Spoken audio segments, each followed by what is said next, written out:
So, is this an advantage that nobody's talking about? We're about to enter 2024. Obviously, Texas and Oklahoma are coming into the Southeastern Conference. SC and UCLA are going into the Big Ten. We've got some movement in the Big 12 with Cincinnati and other teams, BYU, joining that league.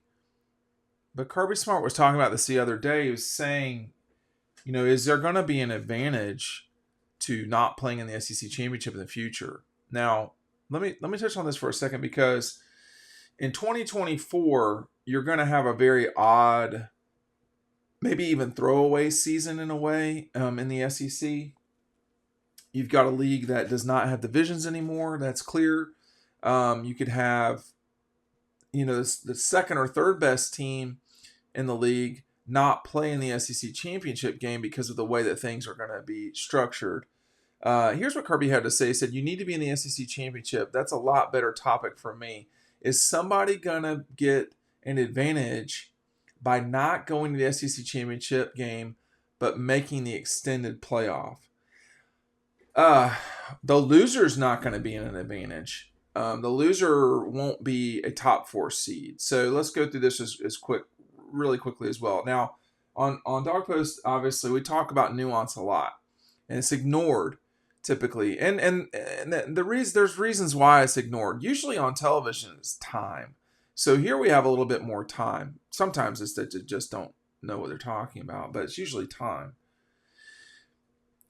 The college football playoffs top 4 positions will only be for champions of conferences. That means if you're Notre Dame, you are never going to be in the top 4. You're always going to have to play a quarterfinal game. That's just what it is. You're not going to get you're always going to play a first round game, whatever that. You're not going to go straight to the quarterfinals like the 4 conference champions.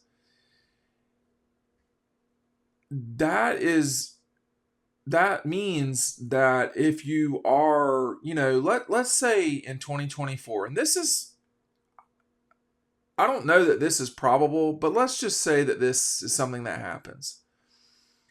Alabama goes undefeated with 1 loss LSU and 1 loss Georgia as the 2 teams that are possibly playing in the SEC championship game. We know in that scenario that Alabama would be there because they're undefeated at 8-0.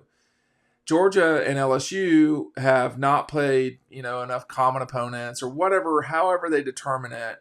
LSU's lost to Alabama, so for whatever reason, Georgia goes to play Alabama in the SEC championship game. Does that give LSU, with playing only 12 games in the regular season, does that give them an unfair advantage, having not played in the SEC championship game, to move on to the college football playoff without playing those games? It's a good question. Here's what you shouldn't question is ordering our 2024 preview. That's something that ran out last year. Make sure you're getting it today. If you pick up Double Dogs, you're going to get the 2024 preview included with it. We're sending out a big batch of everything tomorrow now. These will run out at some point. So get the book now while you can with it. Because last year I said, as I pointed out, it ran out. It's not been shipped to our Dawg Post subscribers on the website yet, the yearly subscribers. So that's a healthy chunk of people, and that will take about a lot of what I've got left away. But,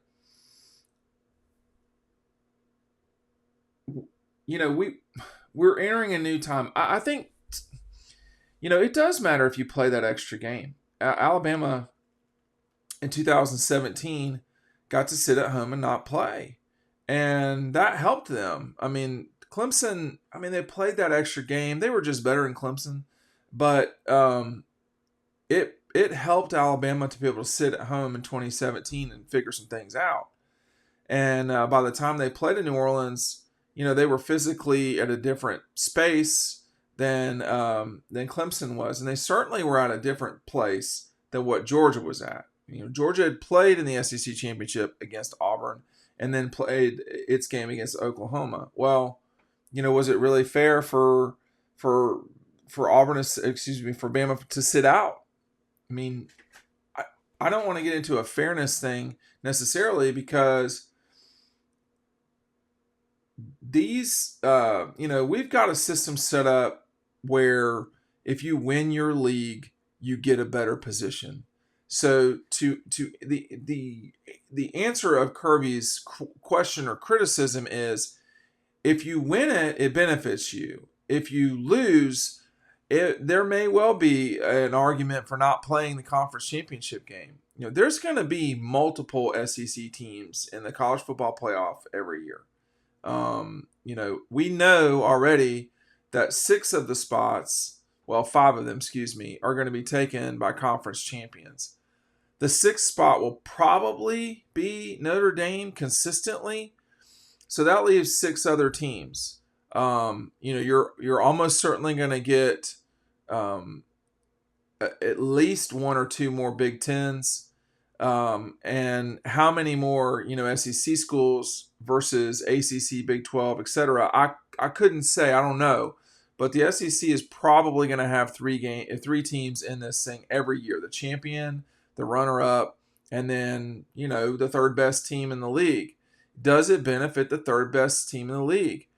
I don't think it necessarily does, because if you're in that position, you're going on the road, probably to Notre Dame, because the SEC runner-up is going to be the 5, usually.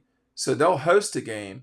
If you're the third place SEC team, you may host a game, but you probably won't. It would be my guess. If you're the third or fourth, if you're the fourth, you're certainly on the road. So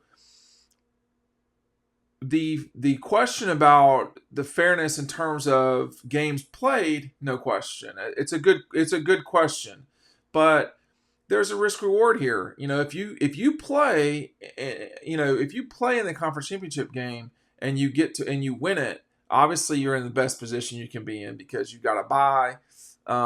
You're not going on the road. You're just playing straight up in bowl games. There's a lot to be said for winning the league, but to Kirby's point, is somebody going to get an advantage by not going to the SEC championship game but playing in the playoff? Not for the winner of the championship game, but for the team that loses and goes on to play. Perhaps. We're just going to have to see. A year ago, a season ago, you have to remember that Clemson, a team that had gotten knocked out of the top 4 spots, probably would have been a top 4 team a season ago. They would have been, college football playoff ranking would have been about number 9, but they would have won their league, which TCU did not do, and they would have gone on in that position as a champion of the ACC. So some of this is, there's going to be discrepancy in the leagues, and that's going to be problematic too. So again, last year you had the champions of the Power 5s were Utah, Clemson, Georgia, Michigan, and I'm leaving somebody out now.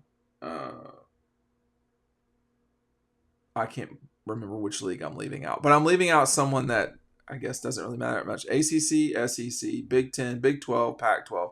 Oh, Kansas State. So the Georgia and Michigan would have been the clear 1 and 2 like they were. But then who's your 3? Would your 3 have been Kansas State, Utah, or Clemson? So see, we still have some. There may be an overvalued. The conference championship may be an overvalued metric in this thing if you're going to start putting Kansas State and Clemson over, Texas Christian and Ohio State. I mean, Ohio State would not have been a top 4 seed because they did not win their league. I guess I would have to go back and look, but I guess they would have been the 5. They would have hosted a game before playing whoever the 4 was, before playing Georgia. So in theory, if you map it out right, I mean, your 12 plays your 5, and then you take it from there. But the winner of 12-5 would play the 4. The winner of 8-9 would play the 1, and you'd go from there. But we still got some work to do on all of this. And I think the lack of balance in the leagues might mean that those conference championship guarantees will go away in the future. I know the college football playoff, which is frankly done a really good job hosting stuff and all that stuff. I'm not sure the committee is very good sometimes, but there's some things to be tweaked still for sure.